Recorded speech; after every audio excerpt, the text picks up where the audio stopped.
Bien, y en esta ocasión vamos a hablar de la estadística. La estadística es el estudio del estado de las cosas, de ahí viene el nombre estadística, viene de estado, más ticos, técnica para conocer el estado de las cosas. La estadística involucra las medidas de los atributos de las cosas, y por atributos de las cosas hablaremos de atributos cualitativos y atributos cuantitativos. Cuando hablamos de atributos cualitativos estamos hablando, por ejemplo, de nombres, rangos o contrastes. Aquí tenemos rasgos nominales, hablamos de nombres, rasgos ordinales, es decir, hablamos de rangos, o rasgos binarios, estamos hablando de contrastes. Mientras que cuando hablamos de atributos cuantitativos estamos hablando de números que pueden ser de dos clases, discretos o continuos. En la antigüedad los filósofos pensaban que el ser humano es la medida de todas las cosas. Hoy en día sabemos que no es así. El ser humano es una pieza en un gran conglomerado de fenómenos, y lo que hace el ser humano afecta a todo su entorno y todo su entorno afecta al ser humano. El ser humano no está aislado. Pero por ejemplo, al hablar de seres humanos hablamos de sus cualidades, sea género, religión, partido político, bebida favorita, deporte favorito, música preferida, libros, cosmovisión, grupo étnico, emociones, sentimientos, experiencia, lealtad. Estas son variables o atributos que pueden medirse pero no pueden reducirse a un número, por eso son cualidades. Cuando hablamos de atributos cualitativos estamos hablando de preferencias que generalmente no se pueden llevar a la reducción numérica. Por ejemplo, qué partido es el que te gustó más de un determinado equipo, o qué equipo te gusta más de una determinada liga.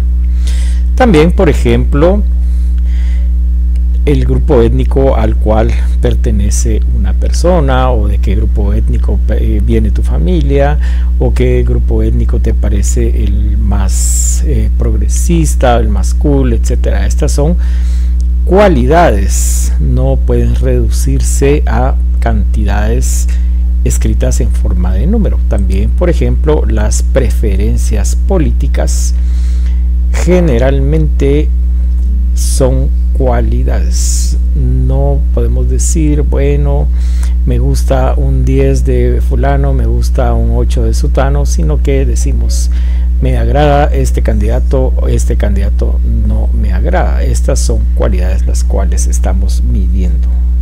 Resulta pues que cuando dejamos de estudiar a los seres humanos propiamente dichos, podemos estudiar, por ejemplo, las propiedades de la materia, que también tiene atributos cualitativos y cuantitativos. Por ejemplo, el color, su brillantez, el olor y el estado en que se encuentra.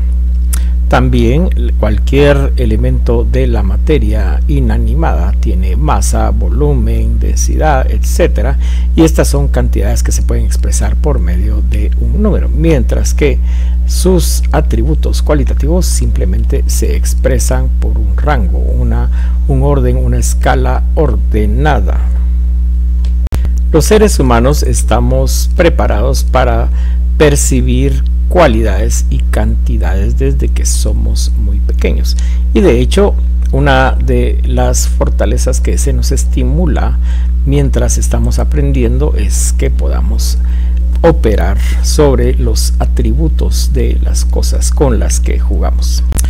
Por atributos cuantitativos o cantidades que se pueden medir en el ser humano tenemos la edad, el peso, la estatura, salario, fuerza, resistencia, trabajos, cantidad de trabajos que tiene, cantidad de comidas que come al día, cuál es la hora de comer, su distancia de movimiento hacia el trabajo, qué cantidad de hermanos tiene o qué cantidad de hijos tiene, para mencionar algunas de las cantidades que se pueden medir en la existencia de un ser humano cualquiera.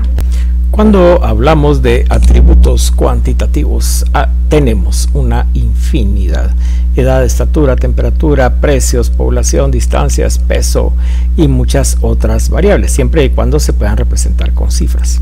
Conforme vamos profundizando en nuestro interés por conocer lo que nos rodea, vamos a buscar cantidad de personas, mujeres, cantidad de personas hombres, número de personas que viven en una población, cantidad de personas en una región según la edad, número de estudiantes que asisten a un determinado nivel educativo, niños que entre tales o tales edades asisten a un colegio en un lugar determinado, total de personas discapacitadas, cantidad de mujeres embarazadas, cantidad de familias de clase baja, alta, media, etcétera. Estas son atributos o medidas cuantitativas. Cuantitativo viene de cantidad. Mucho de lo que podemos hacer actualmente se basa en puros números. Entonces estas cantidades pueden llevarnos a establecer la línea de una investigación que puede ser descriptiva, analítica o experimental. Por investigación experimental estamos hablando de la comparación de medidas de un grupo llamado grupo de control con respecto de otro grupo llamado grupo de estudio. Es decir, se toma un grupo que es más o menos estable en las medidas o atributos cuantitativos que tiene y se verifica que tanto se parece a este grupo de control otro grupo de estudio que se quiere analizar. Por ejemplo, vamos a ver cómo se comporta una población en la respuesta al COVID-19 con respecto de la respuesta que dio China al tener o enfrentar este problema.